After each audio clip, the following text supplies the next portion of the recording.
धरना देना या प्रोटेस्ट करना आपका फंडामेंटल राइट है।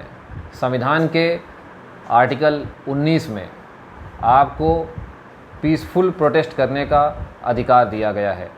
आर्टिकल 19 की व्याख्या करते हुए सुप्रीम कोर्ट ने Ramlila Maidan incident versus home secretary union of India and others के केस में 2012 में ये कहा कि citizens have a fundamental right to assemble and peacefully protest which cannot be taken away by an arbitrary executive and legislative action.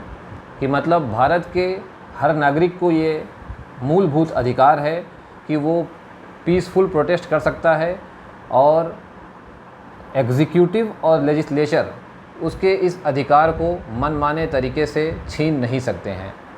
लेकिन धरना देते वक्त, प्रोटेस्ट करते वक्त हमें ये ध्यान रखना है कि धरने में मौजूद जो लोग हैं वो एक लॉफुल असेंबली का हिस्सा रहें।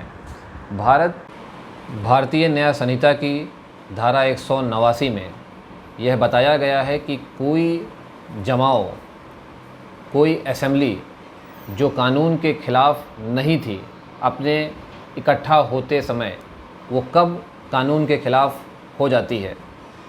वो असेंबली जो अपने इकट्ठा होने के बाद भारत सरकार, केंद्र सरकार, राज्य सरकार के विधानमंडल या किसी लोक सेवक की ऐसी लोक शक्तियों का जो वह विधि पूर्वक प्रयोग करने का अधिकारी है, अगर उसको बलपूर्वक आतंक से, उसके प्रयोग से वंचित करता है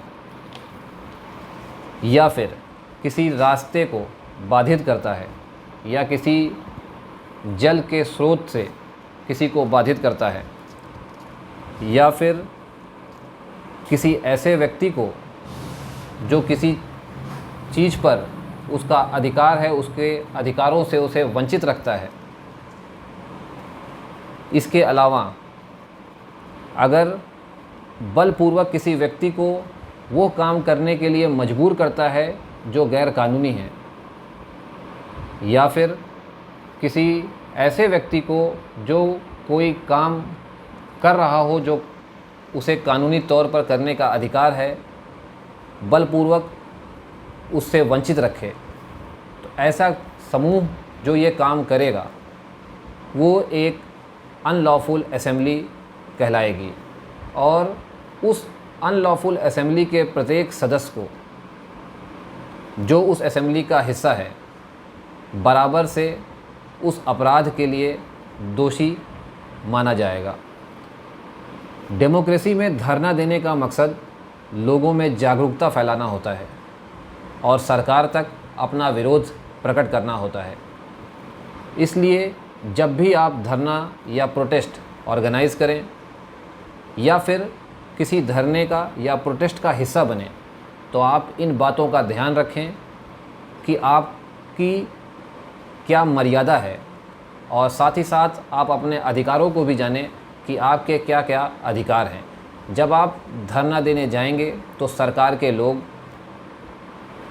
एग्जीक्यूटिव के लोग आपको धरना बंद करने के लिए कहेंगे, धरना देने से रोकेंगे। तो आपको उन्हें अपने अधिकारों को बताना है कि संविधान में उन्हें क्या अधिकार दिए गए हैं, सुप्रीम कोर्ट ने अपने जजमेंट्स में उन्हें क्या अधिकार दिए हैं। अगर आप पीसफुली कोई काम कर रहे हैं तो उस पीसफुल असेंबली को या उस पीसफुल धरने को रोकने का उनके पास अधिकार नहीं है। लेकिन ये बात सिर्फ आप उन्हें समझाएंगे, आपको किसी तरीके के बल का प्रयोग नहीं करना है। अगर उसके बावजूद वो अपनी बात पर अड़े रहें तो आपको अपना धरना बंद कर देना है। धन्यवाद।